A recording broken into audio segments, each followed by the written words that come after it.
अगर आप इस वीडियो पर क्लिक कर चुके हैं तो एक बात साफ है, आप एवरेज नहीं हैं। लेकिन कड़वा सच ये है कि आपकी आदतें वो बिल्कुल एवरेज हैं। आज दुनिया में एक महामारी फैली है। नहीं, मैं किसी वायरस की बात नहीं कर रहा। मैं बात कर रहा हूं एक दिमागी बीमारी की, जिसका नाम है मीडियोक्रिटी, यानी औसत बने रहने की बीमारी। सुकरात ने कहा था, एक इंसान के लिए इससे बड़ी शर्म की बात और कोई नहीं हो सकती कि वह बूढ़ा हो जाए और कभी अपनी उस शारीरिक और मानसिक ताकत को न देख पाए जिसके लिए उसका शरीर बना था। जरा सोचिए, क्या आप अपनी जिंदगी बस गुजार रहे हैं? आज हम उस झूठ का पर्दाफाश करेंगे जो आपको बताया गया है। आज हम डेविड गोगिंस, फ्रेडरिक नीत्शे और न्यूरोसाइंस की दुनिया में गोता लगाएंगे। कहानी शुरू होती है डेविड गोगिंस के ऑफिस में। एक 25 साल का लड़का गोगिंस से मिलने आता है। वह गाइडेंस मांग रहा था। उसने कहा, डेविड, मैंने बहुत कोशिश की, मेरा वजन कम नहीं होता। मुझे समझ नहीं आ रहा कि मैं भविष्य में क्या करूं। कभी सोचता हूं आर्मी ज्वाइन कर लूं, कभी जिम खोलने का मन होता है, कभी बिजनेस करने का। गोगिंस ने उसे ध्यान से देखा। उनकी आंखों में वो एक्सरे विजन था जो इंसान की रूह को पढ़ लेता है। गोगिंस कहते हैं, मैंने उससे बस कुछ पर्सनल सवाल किए और 5 मिनट में मुझे सब समझ आ गया। उस लड़के की समस्या उसका वजन नहीं था, उसकी समस्या उसका करियर नहीं था। उसकी समस्या यह थी कि उसने जिंदगी में हथियार डाल दिए थे। जब भी कुछ कठिन होता वह रास्ता बदल लेता, जब भी दर्द होता वह पीछे हट जाता।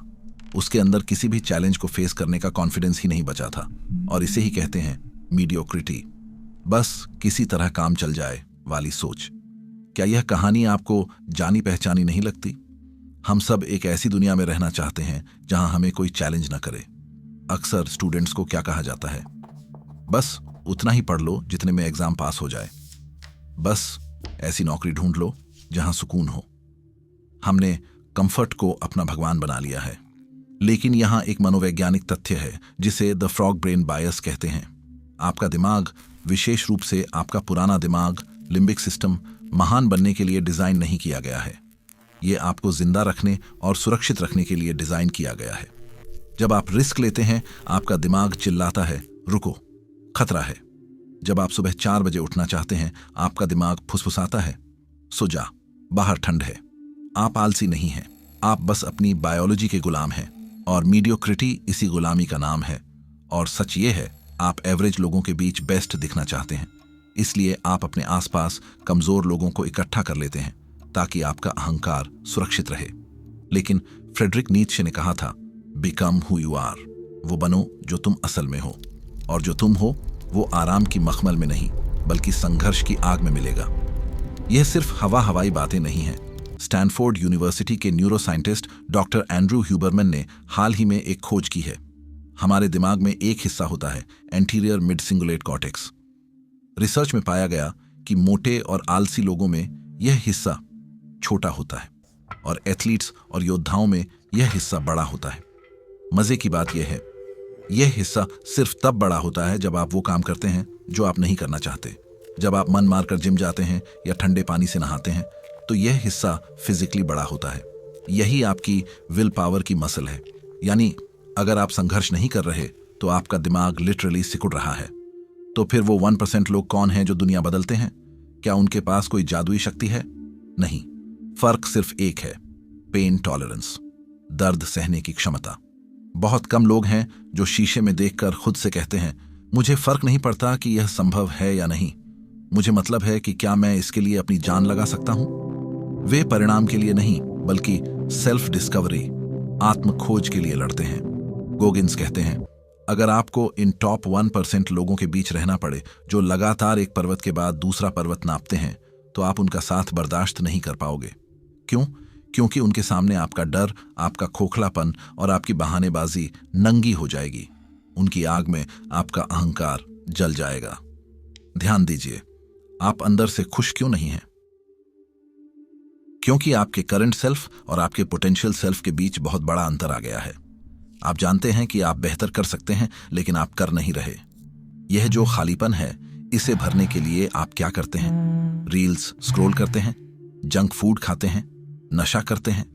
यह सब उस दर्द को सुन्न करने के तरीके हैं जो आपकी अपनी आत्मा आपको दे रही है। अब मैं आपको उस दुनिया में ले चलता हूं जिसके बारे में डेविड गोगिंस बात करते हैं। वो दुनिया जो डर के दूसरे छोर पर है। सैन डियागो की वो सरद रात, डेविड गोगिंस ने एक पागलपन भरा फैसला लिया। बिना किसी खास ट्रेनिंग के, बिना किसी सपोर्ट क्रू के उन्होंने 100 माइल्स 160 किलोमीटर की रेस में दौड़ना शुरू किया। 24 घंटे का लक्ष्य। शुरुआत जोश में हुई। नेवी सील की ट्रेनिंग काम आई। वो दौड़ते रहे। 12 घंटों के अंदर उन्होंने किसी तरह 112 किलोमीटर पूरे कर लिए। लेकिन फिर 112 किलोमीटर के बाद शरीर ने जवाब दे दिया। गोगिंस एक कुर्सी पर बैठ गए। उन्होंने नीचे देखा, सफेद मोजे लाल हो चुके थे, पैरों के छालों से खून रिस रहा था। जब वो वॉशरूम गए तो देखा कि वो यूरिन नहीं बल्कि खून निकाल रहे थे। किडनी फेल हो रही थी, फेफड़ों में खून भर रहा था, हड्डियां चटकने की कगार पर थीं। हर तर्क, हर लॉजिक, हर डॉक्टर यही कहता, रुक जाओ वरना मर जाओगे। उनका मन चिल्ला रहा था, डेविड तुम यहां क्यों हो? तुम कितने बेवकूफ हो? बिना ट्रेनिंग के 160 किलोमीटर क्यों? यही वह पल है, यही वह खाई है जहां 99.9% लोग लौट आते हैं। गोगिंस ने अपने मन को जवाब देने की कोशिश की। मैं यह चैरिटी के लिए कर रहा हूं, मन ने कहा। बकवास, कोई भी चैरिटी के लिए अपनी जान नहीं देता। मैं लोगों को इंस्पायर करना चाहता हूं, मन ने कहा। झूठ, तुम दर्द में हो, बस करो। अगले 4 घंटे वो कुर्सी पर बैठे रहे, कांपते हुए, रोते हुए। सारे मोटिवेशनल कोट्स खत्म हो चुके थे, सारी पॉजिटिव थिंकिंग फेल हो चुकी थी। जब आप नर्क में होते हैं तो यू कैन डू इट वाले नारे काम नहीं आते। तभी उस अंधेरे सन्नाटे में डेविड के अंदर से एक आवाज आई। कोई लॉजिक नहीं, कोई बहाना नहीं, बस एक कच्चा जानवर जैसा सच। उसने खुद से कहा, because I am one hard mother. उस एक वाक्य ने सब बदल दिया। यह कोई मोटिवेशन नहीं था, यह आइडेंटिटी शिफ्ट था। अचानक शरीर में एड्रेनालाइन दौड़ गया। दर्द अभी भी था, हड्डियां अभी भी टूटी थीं, लेकिन अब सहने वाला बदल चुका था। उन्होंने टेप से अपने पैरों को बांधा, खड़े हुए और चलना शुरू किया। 113 किलोमीटर, 120, 140 और उन्होंने वो रेस पूरी की। गोगिंस कहते हैं, जब रेस खत्म हुई तो मैंने उस कुर्सी पर बैठकर एक नई दुनिया देखी। मुझे समझ आया कि मेरा मन कितनी भी डरावनी तस्वीर बना ले, मैं उसे पार कर सकता हूं।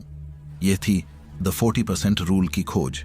जब आपका दिमाग कहता है कि आप पूरी तरह थक चुके हैं, तब दरअसल आपने अपनी क्षमता का सिर्फ 40% ही इस्तेमाल किया होता है। बाकी 60% अभी भी रिजर्व टैंक में है। पूरा वीडियो देखने के लिए आपका धन्यवाद। अगर वीडियो अच्छा लगा हो तो कृपया वीडियो को लाइक करें और AK ज्ञान गुरु क्लासेस चैनल को सब्सक्राइब करें और इस वीडियो को अपने दोस्तों को शेयर करें। धन्यवाद।